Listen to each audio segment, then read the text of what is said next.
अकोट शहरात खतांचा तीव्र टंचाईमुळे शेतकऱ्यांना भर रात्रीपासून कृषी केंद्रांच्या समोर रांगा लावाव्या लागतात। खत मिळवण्यासाठी अनेक शेतकऱ्यांनी थेट कृषी केंद्रांबाहेरच रात्रीचा मुक्काम ठोकलाय। खरीप हंगामाच्या तोंडावर युरिया आणि इतर खतांचा पुरवठा सुरळीत करण्याची मागणी आता जोर धरू लागली आहे।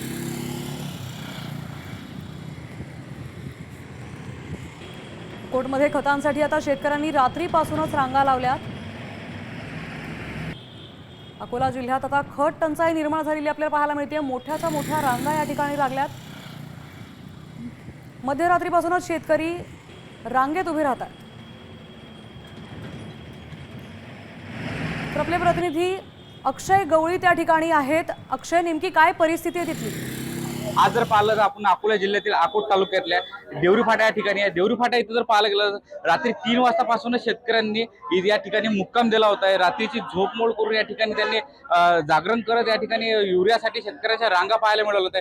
आज जर पाहिलं तर इथं शेतकऱ्यांना ते युरियासाठी जे कुपन लागते ते कुपन घेण्यासाठी शेतकऱ्यांचा या ठिकाणी मोठी झुंबड या ठिकाणी दिसून येत आहे। शेतकऱ्यांच्या काय व्यथा आहेत आपल्यासोबत बोलण्यासाठी सुद्धा शेतकरी। दादा, तुम्ही साधारणतः कधी आले होते? 3 वाजता आलो। 3 वाजतापासून तुम्हाला मिळालं होतं काय?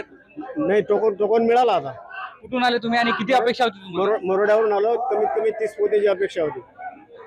आपल्यासोबत काय आणखी शेतकरी आहेत? दादा, तुम्ही कधी आले होते आणि कुठून आले? 5 वाजता आलवाडी 5 वाजता बसेल आता आम्ही। तुम्हाला कुपन वगैरे मिळाले? हा, मिळलं आता मिळलं। आपल्यासोबत काय आणखी शेतकरी आहेत? दादा, काय समस्या आहे? मला युरिया भेटून नाही राहिला। कुठून आले तुम्ही? आम्ही पाडसूर रेल्वे। कधी आले होते? आता सकाळी आलो 5 वाजता आलो आम्ही। भेटून नाही राहिला आम्हाला। निश्चितच काही शेतकरी आहेत त्यांना अद्यापर्यंत कुपन मिळालेले नाही आहेत। त्यांना रात्री 3 वाजतापासून तिथं जागरण करतात।